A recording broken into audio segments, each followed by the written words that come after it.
Welcome in, Hokies fans, to this edition of the Tech Sideline Podcast. We record on Monday, October 17th, as Virginia Tech tried to make a rally late, but ended up falling against Miami on Saturday inside Lane Stadium. On episode 264 of the Tech Sideline Podcast, we're going to look back at some of the good things the Hokies did late, but why they fell short against Miami, where they can go heading into the bye week, and as always, we'll have our ACC Power Rankings for the week. All of that and much more coming up on episode 264 of the Tech Sideline Podcast, which starts right now.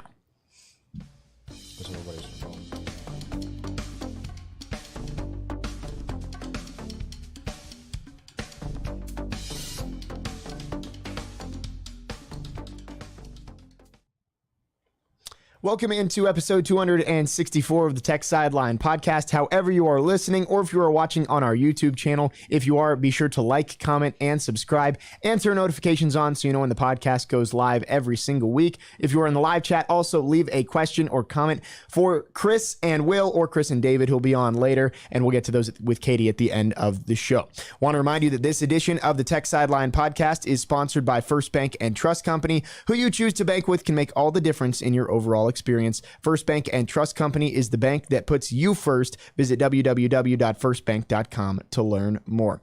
Let's quickly introduce everybody on set across the way. For the first half of the podcast is founder and general manager of Tech Sideline, Will Stewart. To my right, lead analyst and columnist Chris Coleman, who is making a short trip back from his stint with Pat Narduzzi as his personal trainer. And he is on with us. Check out Chris's article yesterday if you don't understand that one. In the fourth chair, Katie Adams is on set today. Behind the scenes, we got a good crew. We got Carter Hill, who is working as our best podcast producer in the land today. Gio Heater also helping out behind the scenes, and David Cunningham will be on the show later on. Will, before we get started, I know you had some things to say across the way. Yeah, not about tech football. I have some house cleaning for the podcast. Number one, we're having Justin Mutz on tomorrow, Tuesday, the 18th. At 3:30. That one will not be live because when we do coach and play interviews, we just record them and then post them later. So look for that coming up late tomorrow. We're very excited about that. He's going to be awesome. Yes, we are going to talk about the poster deal, and yes, we are going to activate the poster ordering link one more time. Justin signed 750 posters. There's still about 200 of them available, so we're going to push sales one more time and then see how that goes. Hopefully we'll move a lot more of them. Item number two is we are moving to Spotify, specifically Spotify's megaphone platform. We've been on SoundCloud. What is this, episode 264? 264. We've been on SoundCloud the entire time, and I think I know what I'm doing here, and I think this is going to go well. I think if you listen to us on Apple and Spotify and stuff like that, I think it will still propagate from megaphone to where you are used to listening, based on the research I've done and some configuration stuff I've done. But that's cool. We're excited about that. SoundCloud's really more of a music platform, so we're happy to be going over to a podcast platform. But if you have trouble finding the podcast, I guess you won't be listening to this, so nothing I can say will help. And lastly, congrats to Mr. Jake Lyman for landing a full-time job. Jake, tell us all about it for people who haven't heard. So I will be heading to Nashville in about 2 weeks to be the voice of Vanderbilt women's basketball. So that I'm excited for that. Love Nashville, and it'll be cool. Andrew Allegreta's out there for all the Hokie fans who know he was the voice of women's basketball and baseball here for a while, and now he's the voice of Vanderbilt football. So it'll be cool to go work with him and work with Vandy women's basketball. And you're a Titans fan? And yes, big Titans fan. So that works out. I hope Tech and Vanderbilt play in the NCAA tournament. I know. So you on one sideline, Evan Hughes on the other sideline. Both of our podcast hosts for a couple of years would be going head to head in an NCAA tournament. That would be amazing. I love it. Vanderbilt, they went to the NCAA tournament 30 years in a row at one point, but haven't been back since 2014. So hopefully maybe this is the year and we can be 12, 13 seed range. And if Tech's a 4 seed, maybe we can make it happen here in Blacksburg. Well, maybe you can change their trajectory. So the sports media and analytics program is so smoking hot right now that they're hiring people before they even graduated. I know, that's right. So you're working on your one last class right now, right? Yeah, so I have 2 classes right now. One's completely online, so that won't be an issue. I have to make a trip back here for a final exam in my other class in December. But outside of that, yeah, I'm finishing up my degree. I'll walk at graduation in December, and have 10 or 12 games under my belt with Vanderbilt at that point. So that's very cool, man. So you'll have one more podcast left with us next week? He's got this week and next week. Okay. Yes. Before he leaves. So I'll be here for NC State preview probably early next week. Yeah. And then I may be here for NC State recap too. I don't think I'm leaving till after Halloween. So we'll work on that. So until Vanderbilt mucks it up and calls you and says, "Hey, can you come early?" But we'll deal with that when it happens. Yes, but at least one more. This is not my last podcast, so I'll be on next week. Yeah. So thank you for that. Very excited, and we'll have Katie back on here, and she'll get to run the show for the recaps as well, which will be fun. Let's dive into the recap. Virginia Tech falling 20-14 to Miami on Saturday inside Lane Stadium. 20-0 Miami heading into the fourth quarter, but the Hokies tried to make a run, came up close, almost got the ball back with a chance to go score a touchdown and win the game. Let's start with the historic penalty day for Miami. Tech really couldn't take advantage. Second most penalty yardage against Virginia Tech in program history, 17 for 159 yards. We've seen the Hokies do the opposite and give games away with penalties, but this one kind of served up to them, and they just couldn't take advantage of it. The odd thing is, Miami, I believe I read, was the least penalized team in the ACC. I saw you say that on the message I think boards. I read that somewhere. But that doesn't sound like them, though. David said that's correct. Wow. Yeah. That does not sound like Miami. That doesn't sound like them, but it's one of those things where you think maybe you fix some issues at Miami, and then a new one pops up. That actually frightens me if Mario Cristobal is actually having them commit fewer penalties in general. Right. That's not good. That doesn't bode well for the future. Yeah. Are they going to be more disciplined under him? Well, if I was a Miami fan, I'd come out of that game saying, if you cut the penalties in half, we would have beat Virginia Tech by 2 or 3 scores, which is probably accurate. But from a Virginia Tech perspective, Miami gave it to them on a silver platter, and Tech just kind of handed it right back and said, "Here you go. No, we insist you win." So I'm sitting here and I'm looking at the top 10 all-time number of penalties against Virginia Tech. By Virginia Tech opponents. Since 1987, Damian Salas has a searchable database. And so I went in and I said, most penalties by an opponent in a game, and it searches all the way back to 1987. The record is 18 penalties, and you'll never guess who committed 18 penalties against the Hokies. Miami. What year was that? That was 1992. Not that it mattered. They still won. They did. They were number 1 in the country, and I remember they came in and they curb stomped Tech. They beat, the final score was 43-23, but they led at one point 43. It was the only game in 1992 that wasn't close. Yeah. That's true. And I remember Bill Ross saying after the game, "Well, that's the most points scored against Miami all year," and it was their backups. So 18 in 1992, the 17 this weekend. So the 2 biggest Tech had lost. So what's interesting about this top 10 list is Tech lost 5 of them. Yeah, 5 and 5. Yeah, wow. And so I won't give you the numbers, but it's Miami, Boston College in 2001. I don't recall that. Florida State in 1988, and they won 41-14, even though they committed a bunch of penalties. North Carolina, Miami, Cincinnati, and Liberty. When Liberty beat Virginia Tech, no, wait a minute, Virginia Tech won 36-13. Liberty committed 13 penalties that day. It's a 2016 game. Gotcha. So anyway, I just thought I'd put that in historical context. Miami's got the top 2 spots, and Tech actually lost 5 of those 10 games. And that's on your Twitter, I believe, right? Yeah. At Will Stewart TSL, if you want to see the full spreadsheet on that. 65 of those penalty yardage came in the fourth quarter, and that's really when the Hokies kind of started to get it going. That one scoring drive with the unsportsmanlike conduct, I believe, and then pass interference call.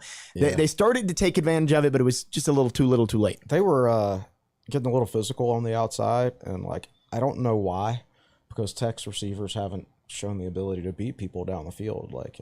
So don't give them an easy out there, right? I guess. I think Miami in the first half, they probably cost themselves points with penalties, and then they helped Virginia Tech score a little bit in the second half too.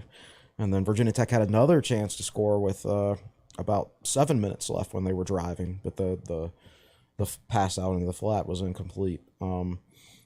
It's frustrating. I thought it was a game Tech would have a chance to win. And we were right. I didn't think that after 3 quarters. Right. No, I think at that point you're sitting there thinking, okay, it's a good chance the shutout streak's coming to an end. Yeah. I mean, I thought, and then all of a sudden, they woke up a little bit with some Miami help. I think the discouraging thing for me was Miami's one of the worst defenses in the country in terms of big plays allowed, and Tech just couldn't generate any big plays at all. And we were encouraged by the offensive performance at Pittsburgh, but we also said, did we turn the corner or was it a one-off? Yeah. And after Saturday, it looks more like a one-off. At this point, and it's not just the offense, it's the defense too. At this point, you just don't know what you're going to get. Like after the win over Boston College, I remember writing, okay, now I see hopefully how this is going to go. They're going to have a defense that is good enough to keep them in games, Virginia Tech is, and get some opportunistic offense, try to get some turnovers, the stuff that happened in the Boston College game. And since then, the offense has been so mostly down. I mean, we know the statistics. They're not a good offense. As a matter of fact, through 7 games, they're averaging 19.1 points per game.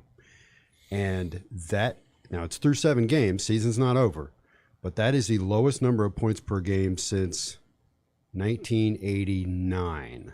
I've got the chart I've done out. I don't have it in my head. Frank Beamer's first 3 years, Tech scored fewer than 20 points a game. It was 18.5, 16 points a game, and 18.5. Then they got over 20 in year 3, and they were above 20 points a game after that, and all the way through Fuente's tenure. So this is the first time Tech has dropped below 20 points a game since 1989. And this is an era where teams score more points. Yeah. Right. So like 19.1 points per game now was probably like 15 points per game in the 1980s. Yes, I think that's fair. And that would be, I'm not going to have the time to run those numbers for my Monday article, but that'd be an interesting study to do. And for Inside the Numbers last week, I did a historical study of Tech and some advanced stats like the FEI metrics and then the available yards, which I think are better indications than total yards of how effective offenses are. And this is the lowest ranking Virginia Tech offense in both of those categories ever. Yeah. Like ever since advanced stats started being tracked, this offense is at the bottom. But again, 5 games left. They've got time to turn it around, but like it's only going to get turned around, but so much at this point. Yeah, and I got a feeling we're going to spend a lot of time this podcast talking about the offense because some of the stuff Price said was interesting. Yeah. But we talked about in the preview podcast, and I think I said this on Rick Watson's radio show Friday. I said, the hope is that Miami will give you your opportunities. They'll blow coverages. And the hope is that Tech can get the receivers behind the defense maybe 2 or 3 times in the game. And Grant Wells, whose accuracy has been spotty, maybe he'll throw accurate passes and Tech will pick up 1, 2, 3 cheap touchdowns. And sure enough, early third quarter, you had Dawan Lofton running down the sideline wide open. And Grant Wells made a great throw. He was under pressure on the run, slung it, dropped it right in there, and Lofton dropped it. And I mean, at that point, it was 20-0. So the mental exercise I went through that on was Tech wound up. That was a 3rd down, so Tech had to punt. So that literally cost them a touchdown. And you're like, well, they lost 20-14. And then the counter argument to that is, well, if Tech had scored on that play, the rest of the game would have gone differently. I'm not so sure because what happened was Lofton dropped the ball, Tech punted, and Miami took over on their 24. If Lofton catches the ball and scores, Tech kicks off, and Miami takes over on their 25. Yep. And maybe it is the same game from then on. So painful. Miami opened the door and said, here. And like you said, Tech said, nope, take it right back. Missed opportunities would be the story for the Hokies in a lot of places. I think we can start on the first drive of the game. You get a nice run from Malachi Thomas to start off the drive and then hit Daquan right over the middle. It looks like Hokies are going to drive, ball pops out, and then Miami, 4 plays later is in the end zone. Even after Miami scored, I'm like, well, the offense looked good on the first drive. Yeah, just go out there and keep it going. Yeah, it sucks to give up that touchdown. Just don't fumble again. We'll be okay. Yeah. And then 7 after a while, punts. you're like, ooh, maybe not so much. And then 2.5 quarters later, they still got like 102 yards of offense total. I think it was 118. Like 40 of which came on that first possession. Exactly. It was the 3-and-out show. Nothing was working at all. And it just seems, now I will say again, Miami's played their 2 best defensive games of the season on the road. they seem to get more mentally locked in when they play on the road in front of a good atmosphere. And it's amazing down the stretch when there weren't as many people left in the stadium and there was no atmosphere anymore that Tech finally started just playing well. Just kind of strange. But anyway, I don't know what you can do about the offense at this point, but it is what it is. We're going to have to talk about this for 5 more games. Yeah. So do you want to segue into if you want to? I have not seen Pry's. I haven't seen the video of his comments. They're all within it's a 9 or 10 minute post-game interview, and it's on Hokie Sports Athletics YouTube page. He said some things that you found interesting. Mm-hmm. He used the word vanilla. He talked about getting the best players on the game who could make the plays that are needed. It's not the first time he's done that. He did it several weeks ago and nobody noticed really. And so when David was covering basketball last week, I went in and took David's place on Wednesday interviews, and I asked Pry about generating big plays against Miami because they're susceptible to big plays, and he mentioned how he said Tech needs to get more creative. And he said that before the game, and then after the game, he didn't say the Tech offense is vanilla, but he used the word vanilla when talking about the Tech offense. Right. And he started off in a sentence that he stopped and then made the vanilla comment. But he started a sentence where it was like he was trying to say, I'm a former defensive coordinator and I'm looking at our offense and it's easy to defend, right. is what it came across to me. So he's looking at it through the lens of a defensive coordinator, and he sees it as an offense that it's easy to get a bead on. Is I think he put it after the game to David. So I just think he looks at it and says, look, if I was coaching against you guys, you're really easy to game plan for, not just because of whatever talent issues we have, but I just think normally you don't see a coach use the word vanilla. That's reserved for fans. Yes. I mean, Virginia Tech fans have been... It's the lazy way of criticizing an offense. Correct, right. Yeah. But Virginia Tech fans have used that term since the 1990s, as far as I can remember. Everybody's vanilla, right? Yeah. But now that when a head coach does it, like it's totally different. And then he talked about personnel also, and he doesn't think Tech is necessarily using the right personnel in the right situations and putting the guys out there who are most likely to make plays. Right. Because if you do that, then your percentage chance of success goes up. And he even talked about how maybe Tech should go with some 2-back formations so they can get Malachi Thomas and Keshawn King on the field at the same time. So we'll see if anything comes of it in the bye week. But that's the most like. Don't worry, he didn't look angry. Now, he never looks angry.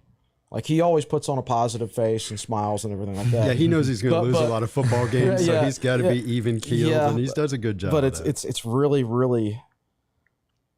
He didn't come out and say, Mike, the offensive coaches need to do this, or the offensive coaches aren't doing a good job. But just the fact that he said all that stuff...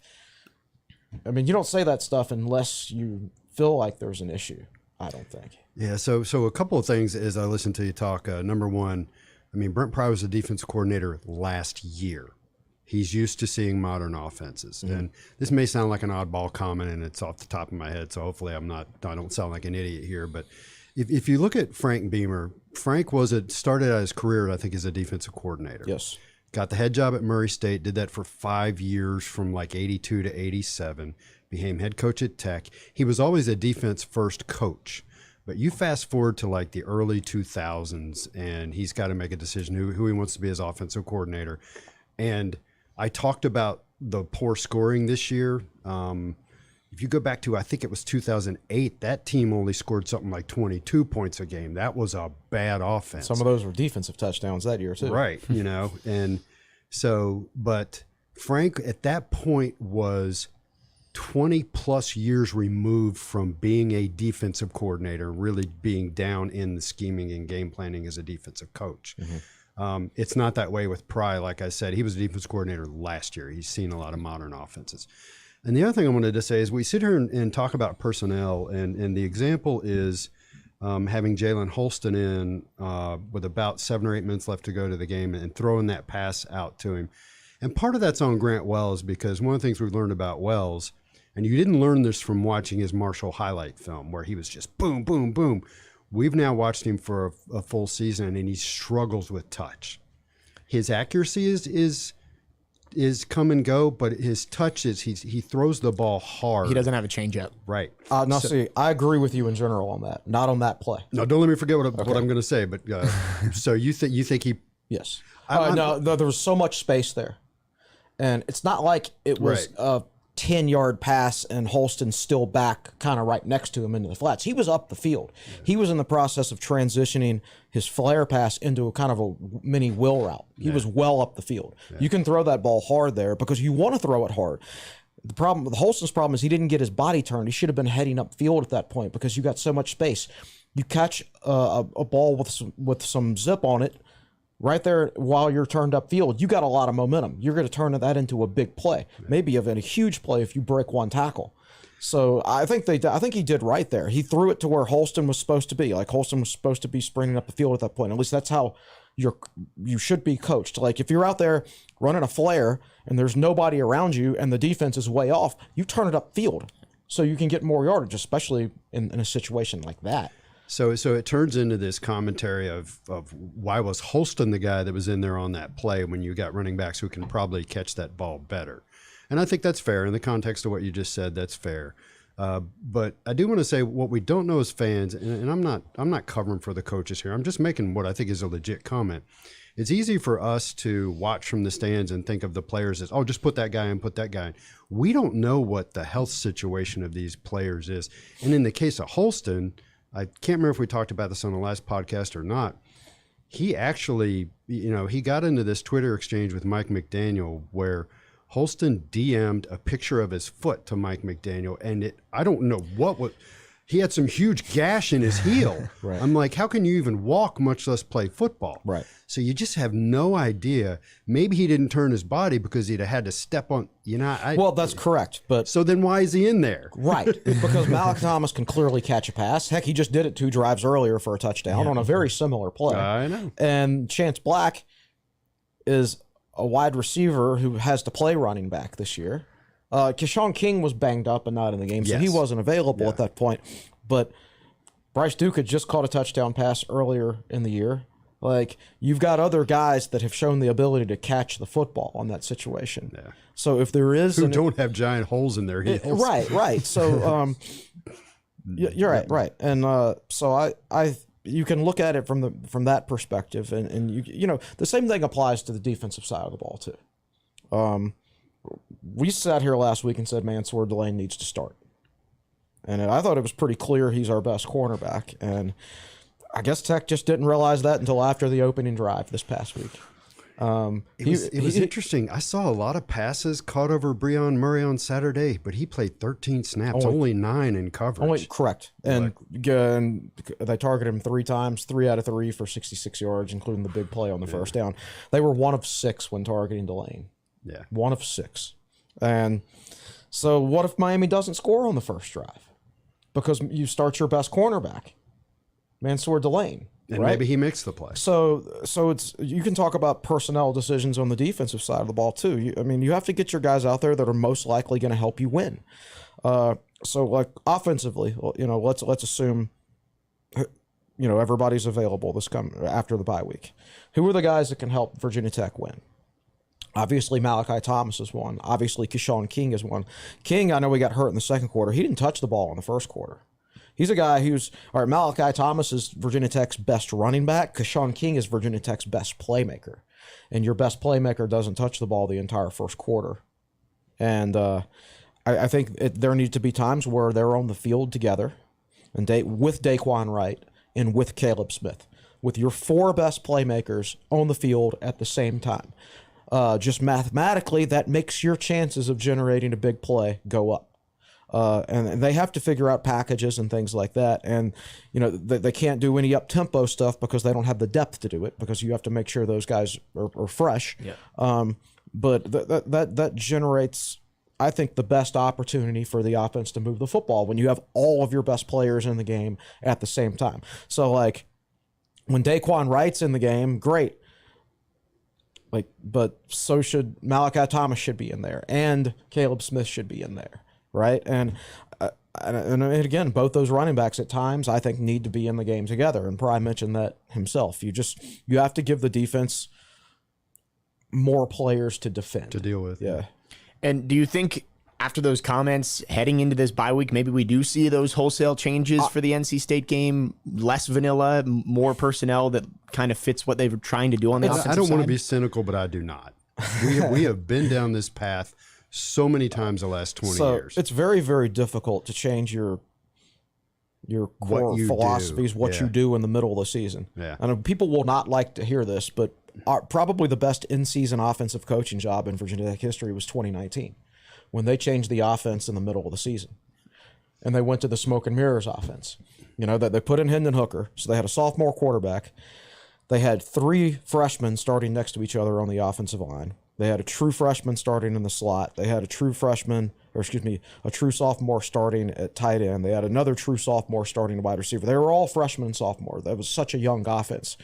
They needed X's and O's help from their coaching staff because they just weren't veteran players yet. And they changed the offense in the middle of the season, and they were a Hendon Hooker injury away from winning 6 straight games there once they made that change.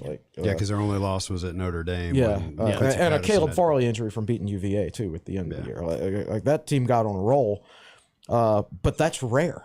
It's rare. And you saw Buzz Williams change. I was going to say Buzz Williams could change an entire offensive defense. His defense. He changed his defense in the middle of that season. Entire principles of the defense were changed, which is you just don't see. So it's happened to Virginia Tech actually twice within the last 5 or 6 years, once in men's basketball, once in football, but it's not something that happens very often to most teams. Now, they do have a bye week. That helps, but it's a shorter bye week because the NC State is a Thursday night game. And it's a road game. Right. So the thing is, there's no evidence to draw from. Joe Rudolph's been an offensive coordinator. Brad Glenn's been an offensive coordinator. But outside of one bowl game, Tyler Bowens hasn't been an offensive coordinator at this level. So it's nothing you can't look back at his past and say, oh, here's what they did that year when they faced some similar difficulties and things like that. So you're all just guessing. But I think if you're Pry, this is the most important thing Pry can do this week maybe is self-scouting. Yes. And I think that's more common in off weeks when you have more time to go through a self-scouting So he watches the 7 games of film on the offense and writes up a report for the offensive coaches and says, here's what I see as a defensive coach. Here's how I would defend you. And so fans say things like, oh, there's no talent out there. Oh, food left the cupboard bare. There is a quarterback who threw for 3,500 yards last year. There is a wide receiver, Jaden Blue, who once caught over 1,000 yards of passes in a season. Mm-hmm. Malachi Thomas ran for 100 yards, however many games last year. That offensive line, there's 4 guys that played at a good level last year. It's not historically, we haven't scored this many points since 1989. Talent level low, bad. It should not be. It should not be. Coaching makes all the difference. Ask Garrett Schrader. Garrett Schrader's completion percentage is up 17% this year. His quarterback rating is up 70 points. He's already thrown for as many yards this year as he did all of last year. Yeah. And that's with a new offensive coordinator and a new quarterbacks coach, who, by the way, UVA fans hated. They didn't think they were any good. So the offensive coordinator and the quarterbacks coach went from Charlottesville to Syracuse, and Brennan Armstrong was going like this, and Garrett Schrader's going like that. Right. So coaching makes a difference. Yeah. Garrett Schrader is the same person with the same talent level that he was last year when he was not a good passer. And all of a sudden, he's one of the best passers in the league. He's the same person. Yeah. Same talent level. Coaching is insanely important. And you mentioned Brendan Armstrong, too, guy who was supposed to light the league on fire this year, and UVA, we'll look at the power rankings later, not sitting towards the top in either Chris or David's rankings. We have more to talk about with the offense in the first half, but let's check in with KD for the first time in the 4th chair. Got to start with stat time with Scott Glesner. Will, you covered the first one that he commented in the chat about Virginia Tech averaging under 20 points per game for the first time since 1989. Mind-blowing. But following that, Saturday was the 7th time Virginia Tech was held scoreless through 3 quarters during their scoring streak. 4 of those times were by Miami, so apparently we have history with them in that regard. The other 3 were Auburn, Rutgers, and Wake. And then additionally, the fumble on Virginia Tech's first possession was the first time Virginia Tech started with a turnover on their first offensive possession since 2019, that 6 overtime game against UNC. Do either of you remember what the turnover was in that game? I do not. I don't either. I think it was a fumbled shotgun snap. Who fumbled it? I think it would have been Hooker. He started at quarterback. I think or maybe it was a missed exchange between him and the running back. It was something like that.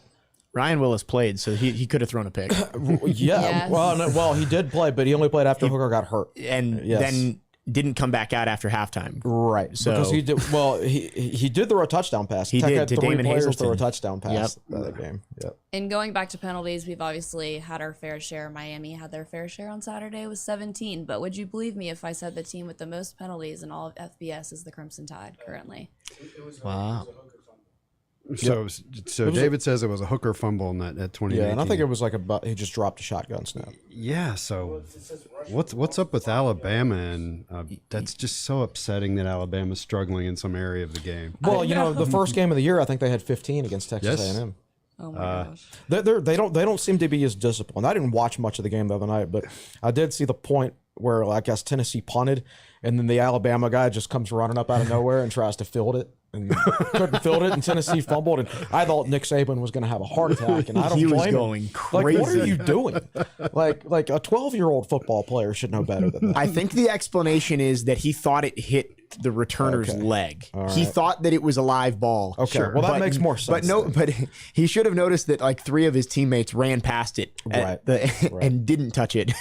So, Katie, by the way, you asked if we could ask for questions on Twitter. I actually did that, and there's like a bunch of questions. Have you I seen know. I that? was going through them before All right, good. today, Love it. so we'll have Wanna make plenty sure of you saw that. questions during Right. that segment later on in the show. Yeah, Alabama has 66 penalties, good for 131st in FBS, which is crazy. I wonder what Nick Saban's regime is for penalties in a game, because it's probably very scary. If it's a lot of running, then the Alabama players should be in good shape by now, right? Is Saban finally going to start to go gray He might. from those penalties? Well, thank you, Katie. We'll check back in with you before the break as well. We've talked about what the offense struggled with on Saturday. Only 118 yards in the first 3 quarters, 6 sacks, 2.6 yards per carry. One thing I did want to bring up, only 2 wide receivers caught a pass on Saturday, if you don't count Daquan Wright as a wide receiver. I count Daquan Wright. But besides that, Caleb Smith and Dajuan Lofton were the only 2 wide receivers to catch a pass for Virginia Tech on Saturday. I did hear Christian Moss's name called. He was in the game. Yeah, he played. But they did get it going in that 4th quarter. Grant Wells got a little involved with his legs on that first touchdown drive, hit Malachi Thomas in the flat for a touchdown. By the way, that was a great pass to Thomas. That's a difficult pass to throw where the running back is running away from you. And that was a really nice throw. Well, and it seemed like the Hokies might pull off a crazy comeback and when they scored the second one. But the big play on that drive, Nick Gallo, who after being really involved against ODU, maybe he's gone a little quieter the last few weeks. He made 2 big catches after the penalty backed up the Hokies. The one was 4th down, right? Yeah, 4th and 9. That was a tough catch. Yeah, and it was a decisive throw too. Like he had a split second to decide to throw it, and he did it. Wells completed, what was his completion percentage? Like 63% for the game. It was fairly high. And that's with like 5 drops, remember? he was 21 for 33, so right around 67%. Yeah, Right, 2/3. 67%. Okay. So, and that was with 5 drops. I think it was 5. Wow. Yeah. I'm just saying wow because I do remember passes where you're like, oh, that wasn't even close. Right. But it wasn't that That many. Yeah. And you look at that, he were walked in for the touchdown. Hokies had forced punts on 5 of 6 possessions in the second half. It felt like Tech might have a shot at it, but Tyler Van Dyke came through in the end. And That was a really good call on the read option where he kept it. See, I do want to address that because I think I'm actually going to write a little bit about that today where that's really good coaching staffs. I mean, clearly Miami's got some issues. They're barely 500. But really good coaching staffs just do that to you, that kind of thing. When they need the play, they make some call, and I think it was Garbett just went running down the line chasing the I would have never expected that if I was a defensive player. and it was some sort of formation where they had a receiver go and he pulled Stroman away from the offensive line. I don't remember And that part. I watched it last night. It just opened up that side of Miami's offense, there was no way that Tech was going to stop him, even though he's not a running quarterback. Right. So they go to that play and they get you with it in that moment. Yep. Is there anything from those last 2 or 3 drives that you think they can take and say, maybe play with some urgency like they did at the end of that game? My issue was a little bit further back when Tech was still down 20-0, and they got the ball on their 5-yard line with about 10, 11 minutes left to go. I did not see the urgency there, even though they were down 3 scores and there was 10 minutes left to go. Yes, I know they were on their 5-yard line. They ran it up the middle a couple of times to get a little room, but they were snapping the ball with 8 seconds on the play clock and 11 seconds on the play clock. At the very least, pick up the pace because you have to score 3 times in the next 10 minutes. And I wonder if they'd shown a little bit more urgency on that drive, would it have? They did a really good job with their timeouts. Late in the game, they had 2 or 3 timeouts. That's the one thing I do want to commend them on. They weren't blowing timeouts all through the second half. But my buddy and I were standing there with 10 minutes left to go, and we're like, what are they doing? They need to pick it up here. So that's one thing that stands out to me. They did once in those last 2 drives. Yeah, they did a good job, and Miami helped. Man, they like that. I can't remember if it was in the last 2 drives, but that hit out of bounds on Grant Wells. That was ridiculous. That wasn't even close. That was just a really dumb play on their part. Yep. Multiple penalties late in that game helped the Hokies get back into it again. Could not come through in the end. Last thing I want to hit on here with the offense is the sacks. 6 sacks on Grant Wells, and I didn't realize it until after the game when I read David's article.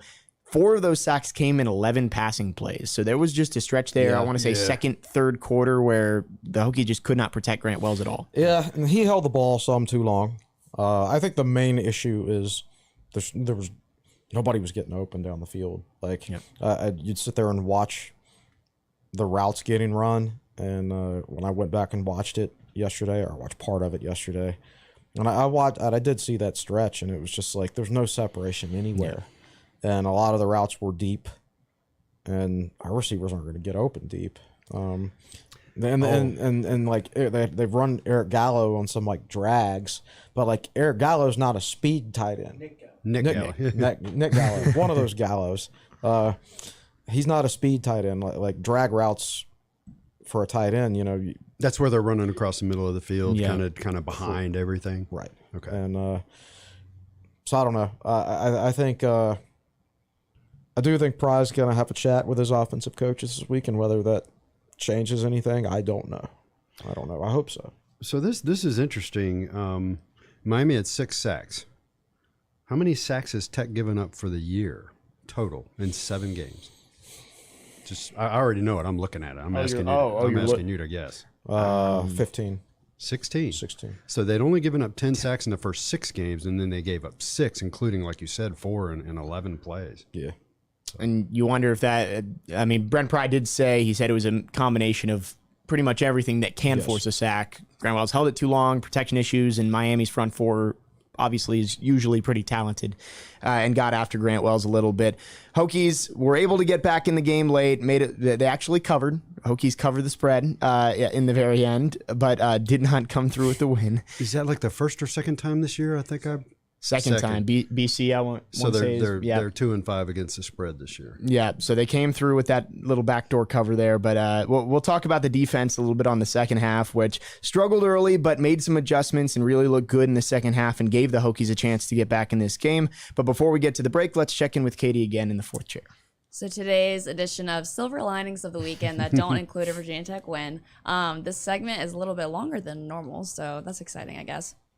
I know I'm sure David's going to talk about it in the second half, but I would be remiss to not first shout out his sister for making that field goal. And I hope that she took you out to a steak dinner after the game with that wad of cash. No, I'm kidding. She deserves all the money. So for people who don't know, fill them in on what happened. So was it at halftime or was it between just the third and fourth quarters? No, it was like the first media timeout in the third quarter. First media timeout in the third quarter. Yeah, I don't know how she got that gig to be the participant to go up and try to kick a field goal for $1,000, but she was there, and I was like, oh my gosh, that's David's sister. She's a lefty Went too. Through the uprights. No, a left-footed kicker. Yep. You never see that. You never see that at all. At least not in football. Now we got to talk her up, man. was a nice- David, she did she drilled play it. soccer in high school?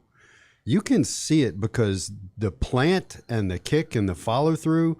That wasn't luck. She drilled that thing. It was a 20-yard field goal, which doesn't sound like much, but that's It's harder a than it long way. looks. Yeah. For a girl who's like 5'5", you know, Yeah, and is not a collegiate kicker. She crushed that thing, She man. crushed it, and she was Virginia Tech's leading scorer through the first 3 quarters.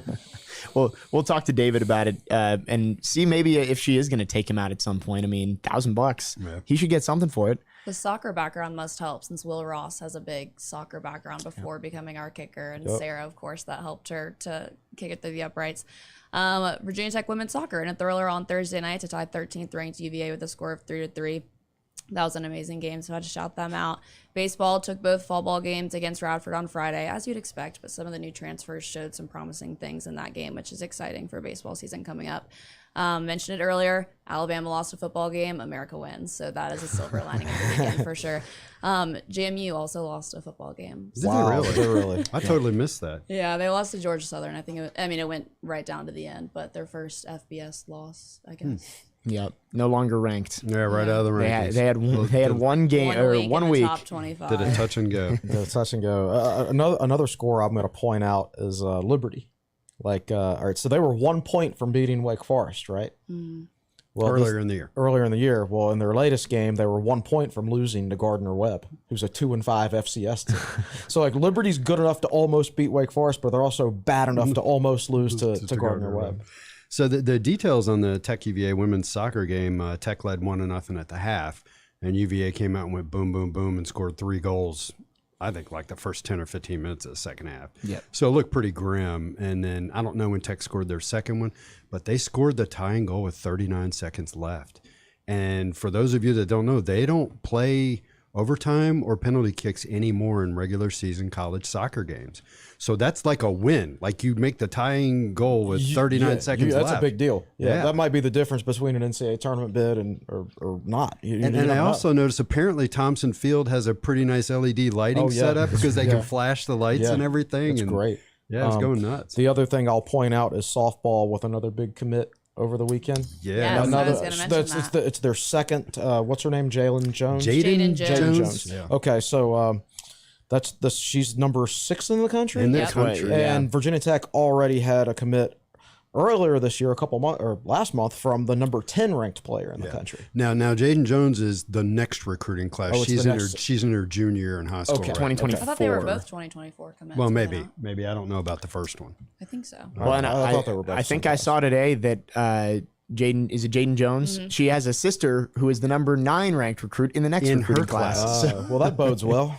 Yeah, so get that NIL engine cranked up. You know, A couple more things. The Tech Sideline Twitter account at 20,000 followers. Oh, So that's yeah. great. And then lastly, on a brighter note, Virginia Tech basketball comes in at 21 in preseason KenPom rankings, which is their highest ranking since 2012. They play their first game 3 weeks from today. So get excited. Yeah. Doubleheader too. The women's team plays 3 weeks from today too. So that'll be a fun night in Castle. wait a minute, like 2012. Who was the coach back then? It would have been Seth. Seth. So was that Seth's last year? I think so, yeah. I got to look that up. That's interesting. Thank you. Well, thank you, Katie. Some good silver linings. Get us feeling good heading into the second half, where we'll talk about the defense that struggled early on, came back, and kept the Hokies in the game late. We'll also talk ACC Power Rankings. David Cunningham is also going to join the set, and we'll talk more about his sister's big feat on Saturday. All of that coming up in the second half of episode 264 of the Tech Sideline Podcast. Right after this break, stay with us. We'll be right back.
Welcome back into episode 264 of the Tech Sideline podcast, brought to you by First Bank and Trust Company. We're recapping Virginia Tech's loss to Miami on Saturday inside Lane Stadium. We talked a lot about the offense in the first half. We're going to talk some defense in the second half and also get to our ACC Power Rankings. A reminder, if you do have a question, make sure to drop it in the YouTube chat. We'll get to those with Chris and David at the end of the show. Speaking of which, we welcome David Cunningham on set, taking over here in the second half. David, we got to talk about it. We mentioned it while you were off the mic, but how cool was that for you, sitting up in the press box and just seeing your sister go out there with a chance to win $1,000? It was really funny. So I get a text from my sister, Sarah Cunningham. She's the vice president of Castle Guard, and she and her Castle Guard friends were sitting in like the Virginia Lottery section, like right next between north and east, and she texts and goes, Can you see me in the student section and you know with your binoculars? I was like, yeah. And then she texts back like 15 minutes later and goes, I just got selected for the Kick for Cash thing. I was like, really? I was like, how much money is it? She's like, let's not talk about it. and then my dad texts me, and my parents were both at the game. And my dad texts me and goes, did you Sarah was selected for the Kick for Cash? And I go, yeah, she texted me. And I was like, is it first media time for like first time out in the third quarter? Yeah. Okay. So I'm just sitting there and goes to commercial break. And I hadn't worked. I took a video and I tweeted it out. Sarah walks out and she played soccer all throughout high school. She's probably the best athlete in the Cunningham family, if we're being honest. She played field hockey, basketball, and soccer and was really, really good at all of them. But yeah, I knew it was going in, and she drilled it too. Yep. And the nice thing was some of the staff in the athletic department, Lance Dozier, he went and clipped, like on the live cut, went and clipped the Hokie Vision stuff and the video and sent it to me. And John Fleming, our photographer, took some really good photos of Sarah, and Dave Nakel took some good photos of Sarah too. So really cool memory. And I was kind of hoping that if the game just kept going that way. Like, it would have been great if the only person to score for Virginia Tech was my sister. That would have been... Well, I was actually already starting the opening sentence of my post-game column in my head. Because at that point, I'm like, man, we're about to get shut out. But Sarah Cunningham kicked a field goal. Well, that was my... I use that as my lead in my story. I was just like, because it was just that bad. And then, of course, Tech comes back, roars back in the fourth quarter when everybody's pretty much gone at that point. And but it was a cool moment. And I actually didn't see her on Saturday night. I joked that she was going to have to buy me dinner. I didn't see her on Saturday night. We went and got breakfast with my family on Sunday morning. And she was like, I guess the money because they gave her like cash, but it was fake. Right. Oh. So she's hasn't gotten the actual money yet. And my dad was like, that's probably good because somebody would have mugged you on the way out of the stadium. That's what I was talking about then. I'm like, did they actually give you cash? Because I think you need to leave the stadium immediately. She said it were like fake $100 bills and stuff. But yeah, she's like, yeah, I don't know how they're going to send me the money, but oh well. So there you go, $1,000. That's awesome. And again, at that point, it was a highlight of the day. There was a little worry the scoring streak was going to end at that point, so at least somebody knocked one through the uprights and got Virginia Tech on the board, so to say. So very cool there. The defense only gave up a field goal in the second half as well for Virginia Tech after giving up 17 points on the first 4 drives of the game. Really good adjustments from Brent Pride and the coaching staff to slow down that Miami offense that kind of looked like early in the first half they were going to run roughshod through the Hokies defense the whole day. Putting Mansour Delane in the game helped. It always helps when you have a cornerback who, when they throw at you 6 times, they only complete 1 of them. Because that means you've shut down one side of their field, and it just gives them less space to work in. And on 42 coverage snaps too. Yeah, it was just an overall really good day for him. And I think putting him in the game really helped Tech's defense. I thought Miami played some really sick plays in that game too. Like that catch Will Mallory made over sick, yeah. Yeah, yes, exactly. That was, good sick. That was the catch, really good play. The catch Will Mallory made over the middle over Dax was just an NFL play. Yeah. And again, the throw over Dax in the back of the end zone to the wide receiver, perfect. Like Dax shouldn't be criticized because he had perfect coverage on both those plays, and he shouldn't be asked to defend a wide receiver out there anyway. But I think the most impressive thing about the Tech defensive performance was the fact that they hung in there. That would have been a game where they could easily just packed it in because the offense. We've wasn't seen that so scoring. many times this year. Yeah. I mean, you see it where like, all right, the offense isn't going to score, so you mentally let down. Yeah. Right. And it's natural. It's natural for people to do that. And they didn't do it on Saturday. They did get some help, of course, from Miami's penalties. But, you know, they still, I thought they played a mentally stronger game than they had the last few weeks. Yeah, and I thought, Miami had 6 or 7, I think, possessions in the second half, and they punted on every single one except for the one that they had a field goal on. And I think it kind of just goes to show that defensive effort, like you said, the second half adjustments were made. I don't have the actual numbers in front of me in terms of how many yards Virginia Tech allowed in the second half versus the first, but it was a much better defensive performance. And like Chris said, they could have easily just said, you know, okay, whatever, you know, but they kind of they got to Tyler Van Dyke a little bit. They kind of rattled him, made him punt a handful of times, and most of all, they made, you know, gave Virginia Tech the offense a chance to win. And unfortunately, it, you know, didn't come to fruition. But when your defense can continue to hang around, it's kind of like the same thing as, I guess it's a little similar to the Pitt game, where the defense kind of gotten torched a little bit, and then A little bit. well, in the first half, got torched for the game. Yeah. But the defense gave up a ton of points and Tech's down 2 or 3 scores, and then Keontae Jenkins gets a pick. And Tech starts to make some plays, scores an offensive touchdown, scores a special teams touchdown, and it's a little bit of complimentary football. But yeah, I mean, it felt like a stalemate at that point because it was like Miami's up 20 and Virginia Tech can't do anything offensively, but the defense is holding its own. So Now, you know, we're a little bit fortunate. So Miami was missing their starting running back. yes, They were missing a starting wide receiver. they were missing. They were missing their handful of starting right skilled guard. players. Yeah. Yeah, so like we didn't exactly get Miami's best shot because they were missing so many key players, but it was a step in the right direction, I think. And even missing a few players, a week after you give up 320 yards and 6 touchdowns to a running back, they held Miami to 3.8 yards per carry, and no player had more than 27 yards on the ground. So so getting Tisdale back helped. Yes. Like there were no And I don't know if you saw he the first snap of the game defensively, he made a tackle. Right. Like, and Tisdale's name was called all day. Yeah, like, you know, it wasn't like some dominant performance or anything like that, but it was No. solid. And He provides a solid might have boost. won the Pitt game. Yeah. yeah. You know, because that was the game where Tech's offense actually halfway showed up, and they got a special teams touchdown. So it's good to have him back. I think he stabilizes some things defensively for Virginia Tech. So if you think about it, like Virginia Tech did play better defense against Miami than they had. It's because they upgraded their personnel at cornerback and at linebacker.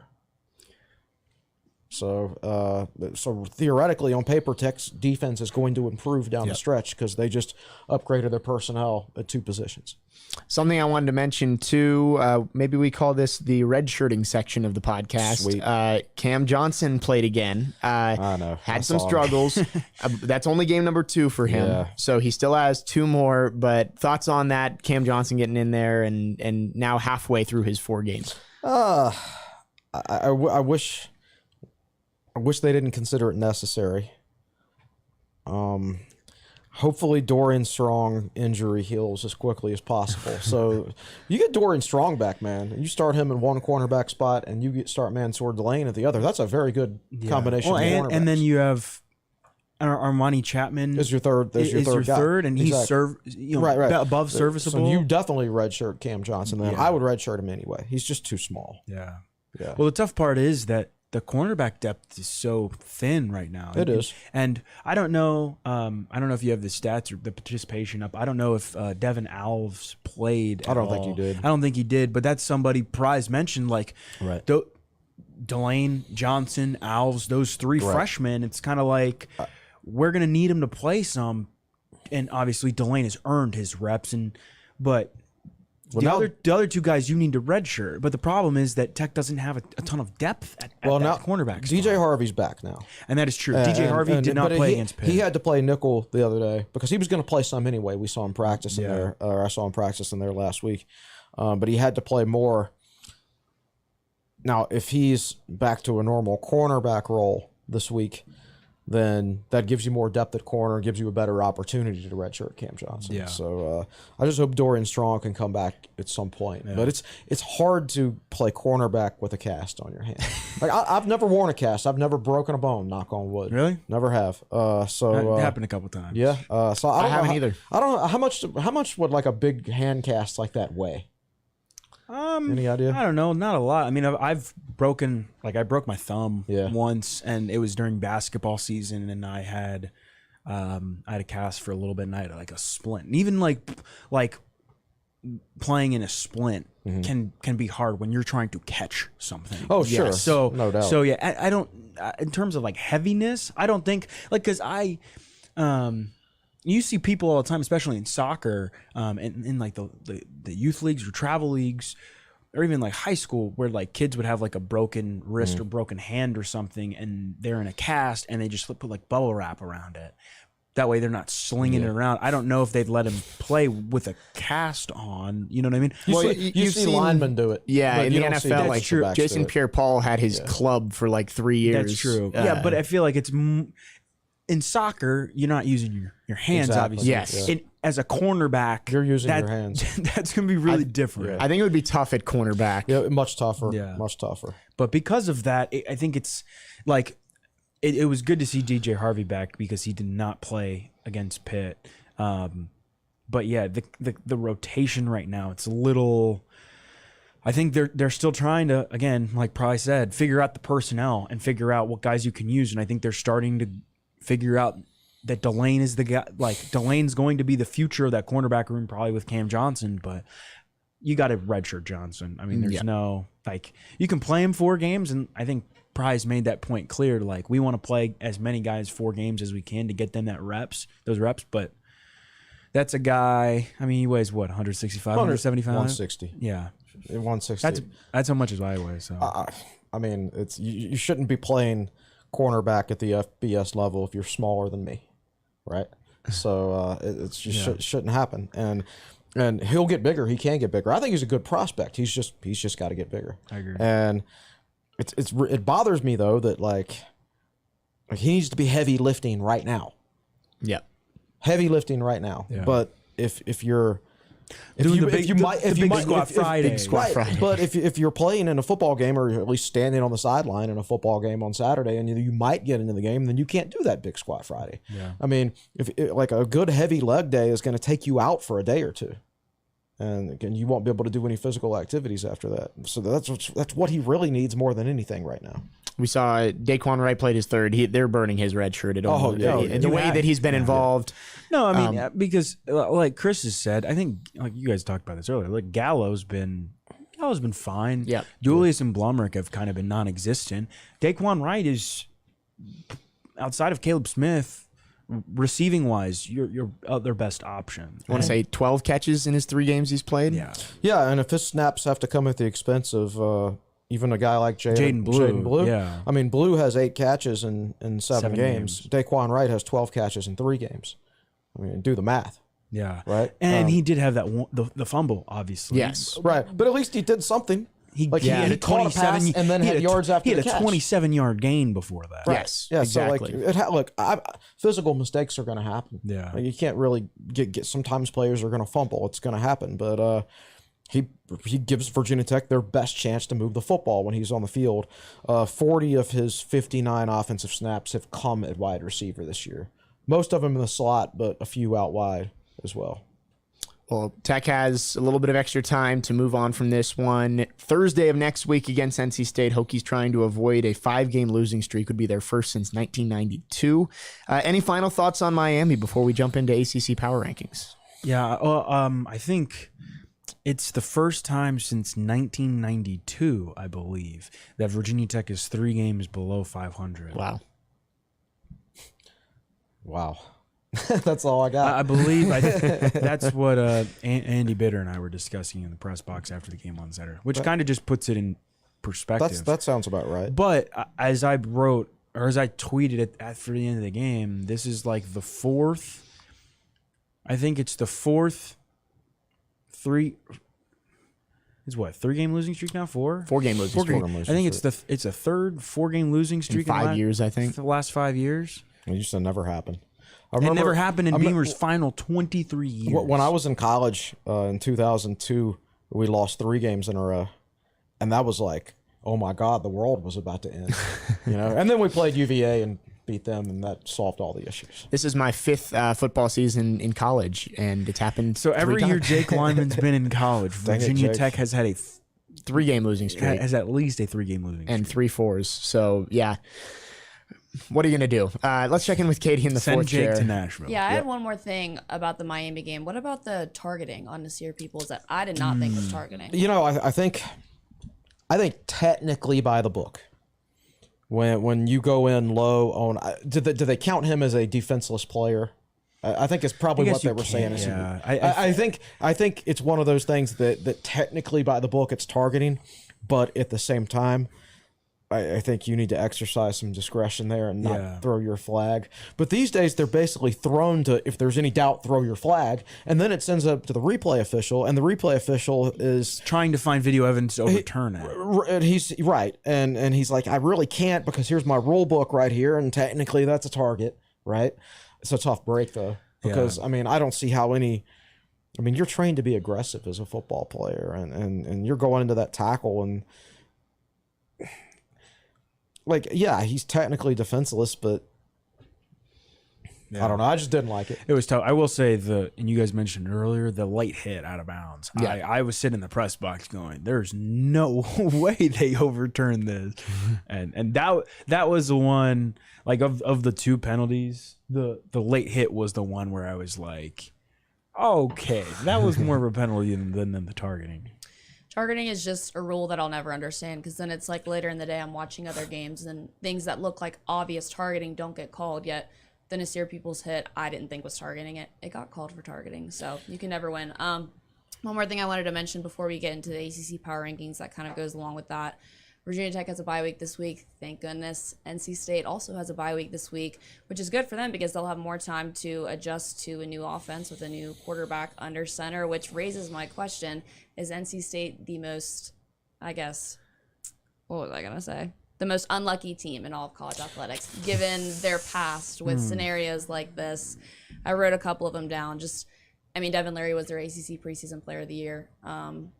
He goes out with an injury. Women's basketball having to travel to UConn last year when they were the 1 seed. Baseball having to pull out of the World Series. Oh, man. Football having the Holiday Bowl canceled just hours before. That's right. Just hours before the game. It's wild the things that have happened to them. Yeah, it's a roller coaster for them. I do feel bad for NC State. I never really met any NC State fans that I don't like. Yeah. I think they're, similar schools, similar type people.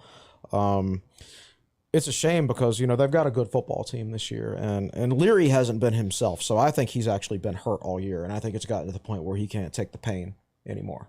They finally just decided just to shut him down, which I hate it for him. I hate it for them. It makes that game more winnable now for Virginia Tech, but at the same time, you're going to have to score. That seems to be a problem. Yeah, that seems to be a problem. Like NC State could go out there and score 17 points and have a bad offensive game and still probably beat Virginia Tech. Yeah. I think it's kind of crazy. I do feel bad for NC State and Devin Leary. I had him as my ACC preseason player of the year when I voted. But it's kind of crazy how now Leary's out for the year. You guys talked about Brennan Armstrong and Garrett Schrader. Schrader's improved. Armstrong's gone down.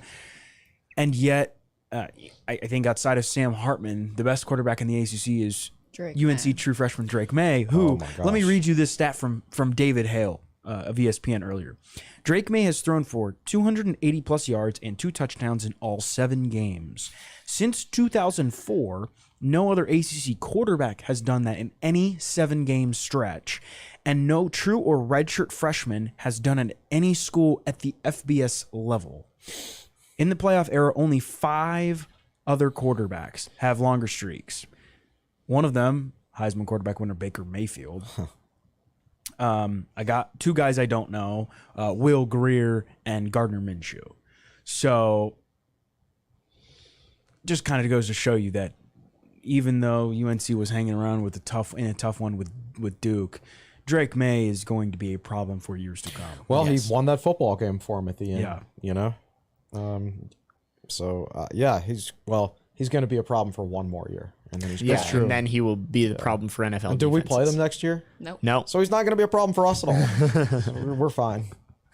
All right, well, thank you, Katie. Let's dive into our ACC Power Rankings. Perfect transition there. You guys are very similar, and obviously there wasn't a lot to go off of this week. Right. Looking at last week's Power Rankings, they're somewhat similar to this week's with only 4 games. Miami beating Virginia Tech, Syracuse beating NC State 24-9, Clemson won 34-28 over Florida State, and UNC, like you just mentioned, Drake May got them to a 3-point win over Duke.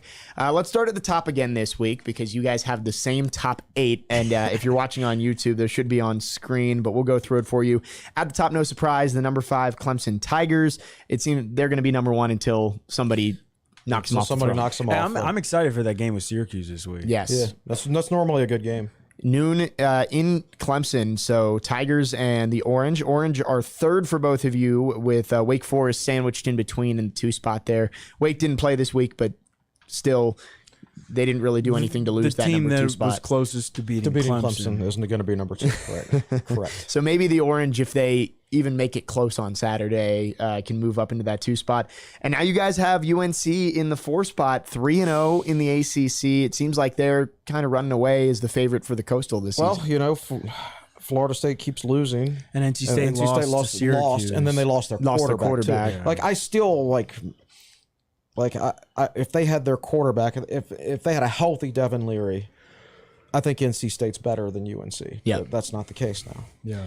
Well, we see, I think this is the first time since we started doing these 3-4 weeks ago that a Coastal team has cracked the top 5 in either of your rankings. Actually, Chris we would have had North Carolina. Well, Chris had North Carolina there last week at 5. Did I? Okay. You did not. You had them at 6 last week. So first time Coastal team has been in the top 4. Yes. It's been pretty much all Atlantic at the top. It stays that way, 5 and 6 for both of you. Wolfpack at 5, Florida State at 6. Did keep it close with Clemson on Saturday night.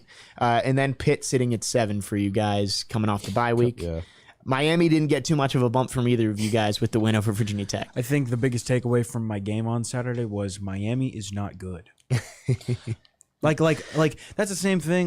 But the Pitt game, Pitt's not as Pitt, Miami, they aren't really good. The only thing that impressed me from the North Carolina game was that Drake May is good. Right. It's true.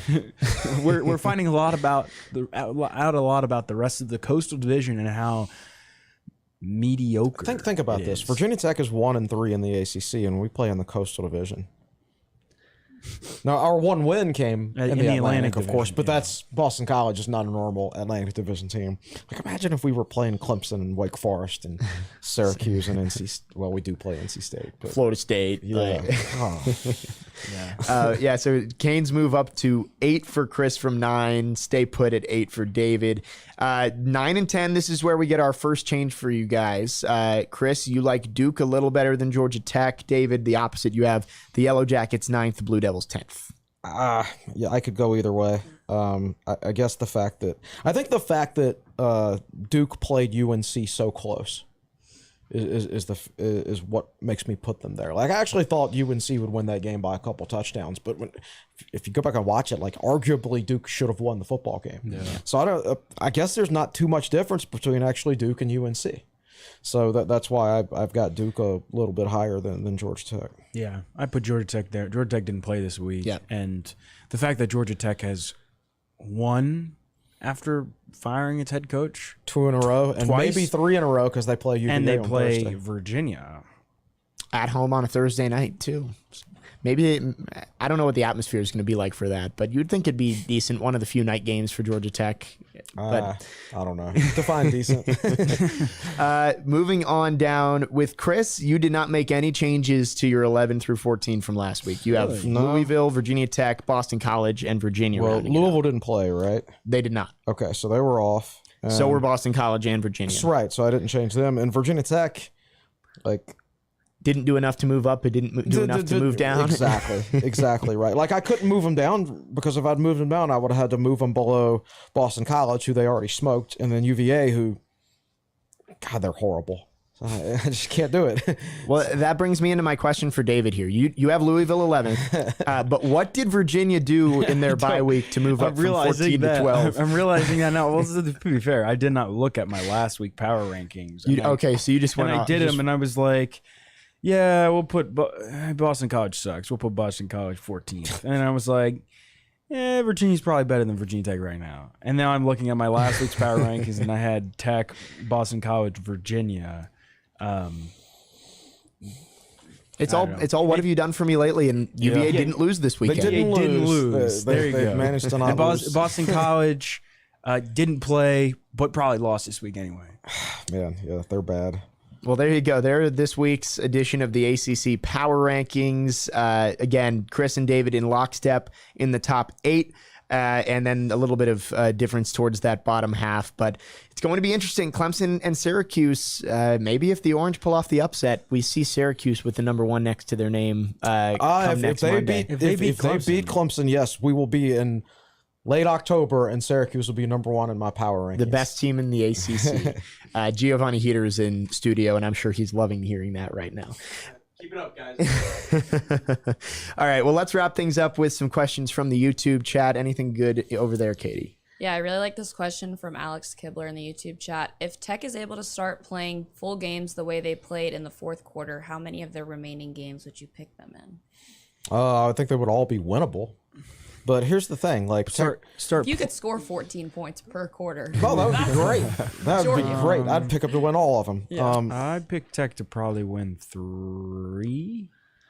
I think so. The remaining schedule, for those of you who don't know, it's NC State, Georgia Tech, Duke, Liberty, Virginia. I'd pick Tech to beat everybody but NC State and Duke. Yeah, but here's the thing, like they haven't done that all year. Like, yeah. So they've done it. They've had like one good quarter. Yeah, well, I was just going on. Katie's telling me that they're going to score 14 points a quarter. If they're still actually going to score 14 points per quarter for the rest of the season, I'm going to pick them to win all their games. Yeah, that's true. But that's not going to happen. 56 points a game. Right, Given that was against a Miami defense who was probably tired at the end of the game. And a Miami defense that, like, once the crowd left, just wasn't fired up anymore. Miami needs a crowd, apparently, to play well. Yeah. So, yeah, Tech is what they are. Like, there's a reason, like, their record is what it is, and it's not going to like magically turn around on a dime. I don't think. I hope it does.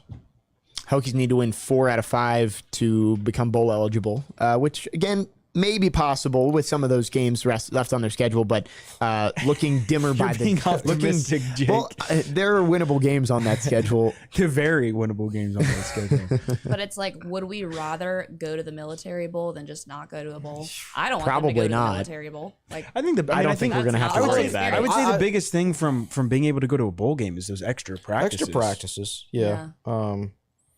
That which can be important if your players take them seriously. Correct. Sometimes your players take them seriously, and sometimes they don't.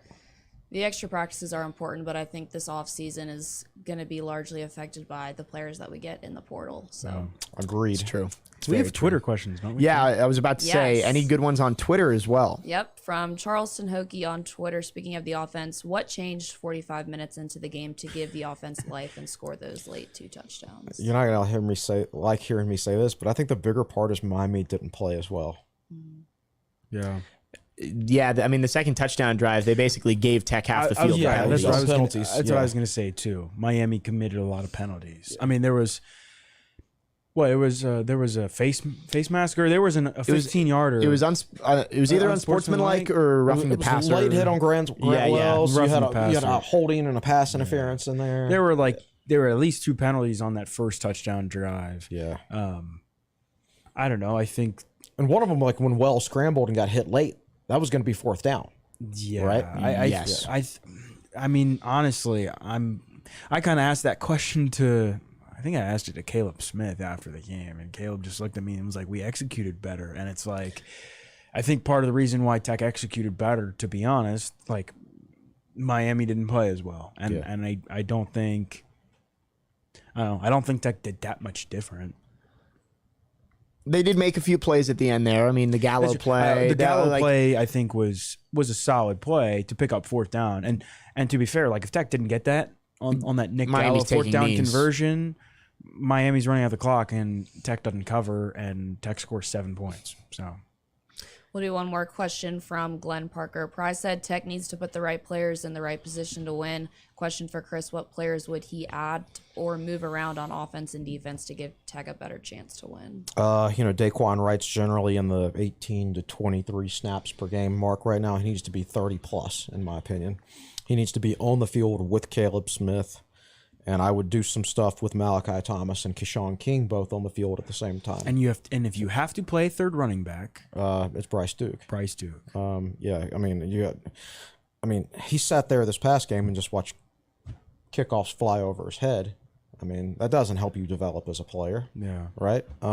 So you have to justify not blowing his red shirt at this point. Plus, I think he has a higher ceiling as a running back as those other guys. But yeah, I mean, I would play 2 running backs, and whatever leftover carries would go to Duke. If I have to take snaps away from people, like if you want to play Daquan Wright mostly in the slot, then they come away from Jaden Blue because he's just been a much more Wright's just been a much more productive player this year. But then you get into the whole thing of it just being such an imbalanced wide receiver roster. So Caleb Smith's an outside receiver. So who do you play at the other outside receiver spot? And we haven't seen much of Christian Moss. And I think he got 20 snaps or so this past week, but just didn't do anything. So I would those 4 guys I just named need to be in there as much as possible. And I think that maximizes your potential to make big plays. All right. Well, thank you, Katie. Some good questions from YouTube and Twitter today, and that'll wrap things up here on episode 264 of the Tech Sideline Podcast. But before we get out of here, Dave and Chris, bye week, but basketball getting closer. What's coming up on TechSideline.com? Well, of course, we'll have Mutts in here tomorrow on the podcast. Yep. And I'll be writing a basketball column later this week. I don't know exactly what point that will be. No game preview, thank goodness. I'm kind of getting tired of those. Because you have to write that long article and then pick Tech to lose at the end. Friday Q&A. I haven't totally planned it out yet. What do you got? Yeah, I think we haven't really planned it out yet. I posted Chris Hirons. I posted it right before we came on the podcast. He wrote a story on baseball and what happened at the fall ball game on Friday. Some good stuff, interesting things about the young guys and the transfers. Tomorrow, the ACC preseason basketball awards and preseason poll and everything come out. I submitted my vote last night. I think I picked Tech 6th.